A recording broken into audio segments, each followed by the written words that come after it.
Good morning students, कैसे हो आप लोग। We know exercise 8.2 is going on and this exercise is very important. So I am going to discuss each and every question and I will explain each and every question to you. So every question you have to solve और बार बार लगाना है। जो देखते हैं question number 3 क्या है।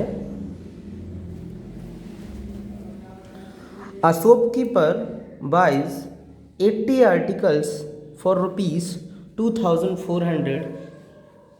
एक shopkeeper ने 80 आर्टिकल बाय किए, खरीदे 2400 के, and sell them for a profit of 16%, और इनको बेच दिया 16% के प्रॉफिट पे। Find the selling price of one article. तो ये ध्यान देना, ये जो कॉस्ट प्राइस है ये कितने आर्टिकल की है, 80 आर्टिकल की है। ओके, और हमें प्रॉफिट दिया है 16% का। तो अगर मैं इसको लिखूं कि क्या क्या गिवन है, तो मैं कहूँगा कि CP of 80 article equal to 2400 rupees. Okay, CP 80 article की CP गिवन है एंड प्रॉफिट इज 16%। अगर प्रॉफिट 16% है तो प्रॉफिट किस पे होता है, हमेशा कॉस्ट प्राइस पे प्रॉफिट होता है। तो अगर मैं प्रॉफिट कैलकुलेट करूं कि आखिर उसको प्रॉफिट कितना हुआ, तो मैं कहूँगा कि 2400 पर 16% का प्रॉफिट हुआ। तो मैं 16% कैलकुलेट करूँगा कि 2400 का 16% कितना होता है, यही होगा उसका प्रॉफिट। 20 से 20 मैंने कट कर दिए। 16 4 जा 64 की 4 आएगी, कैरी 6 आएगी, 6 2 जा 32 एंड 6 38। तो इतना रुपए का प्रॉफिट हुआ। मुझे बताओ कि अगर इतने रुपए का प्रॉफिट हुआ तो उसने बेचा कितने का होगा। तो मैं कहूँगा कि SP ऑफ 80 आर्टिकल, देखो 80 आर्टिकल की बात हो रही है तो हम 80 आर्टिकल को ही लेके चलेंगे, equal to 2400 plus 384। Okay, add कर दो, बताओ जल्दी से कितना आएगा।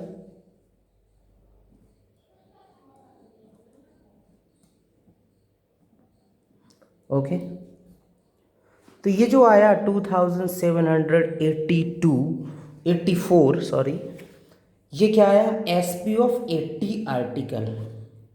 पर उसने पूछा क्या था, क्वेश्चन में था कि SP ऑफ 1 आर्टिकल। क्या करेंगे बताओ, सोचो, 1 आर्टिकल का निकालना है तो क्या करेंगे, यही करेंगे क्या, 80 से डिवाइड कर देंगे, राइट। ओके,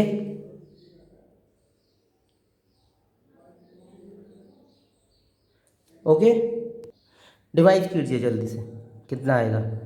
8 से डिवाइड करेंगे, आप लोग डिवाइड कर लेना, इसका जो भी आंसर आएगा वो आंसर हो जाएगा। ठीक है, हम लोग आगे बढ़ते हैं, क्वेश्चन को डिस्कस करते हैं, नेक्स्ट क्वेश्चन को। The cost of an article was 15,500। एक कॉस्ट ऑफ एन आर्टिकल मतलब कि क्या है, उसने खरीदा एक आर्टिकल 15,500 का, आगे 450 were spend on its repair. तो जैसे मैंने 15,500 रुपये का कुछ खरीदा और उसमें 450 रुपीज़ मैंने और लगा दिए, तो वो मैंने रिपेयरिंग में लगा दिए। तो मतलब जब मुझे स्कूटर या कुछ भी वो आर्टिकल कितने का पड़ा, तो जो CP होगी वो होगी 15,500 प्लस 450, जो एक्चुअल CP होगी, क्योंकि 450 भी तो उसी ने खर्च किए ना रिपेयर करने में।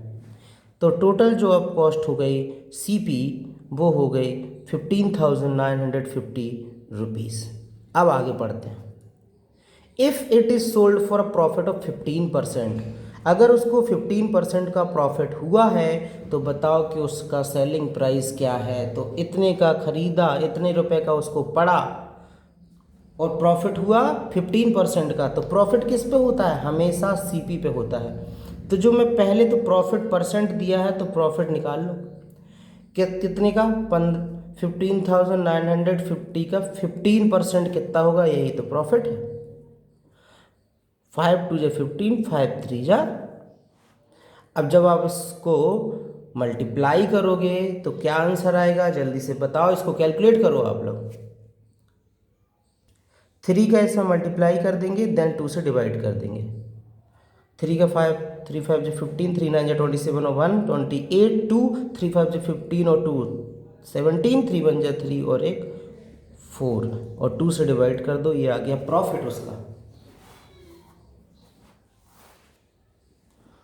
2 2 जा 4, 2 3 जा 6, 2 9 जा 18, 2 2 जा 4, 2 5 जा 10, ये आ गया प्रॉफिट। तो एसपी क्या होता है बताओ? एसपी क्या होता है? एसपी होता है सीपी प्लस प्रॉफिट। तो सीपी पता है, मैंने जो अभी निकाली थी ये। प्रॉफिट पता है, ये ऐड कर दोगे एसपी निकल आएगा। ओके स्टूडेंट, इस क्वेश्चन को बार बार सुनो, समझो, और जो भी अगर आपको समझ में नहीं आता है तो मुझसे भी पूछ लेना पर्सनली। कल हम लोग ऑनलाइन क्लास में मिलते हैं। Okay, bye bye, take care.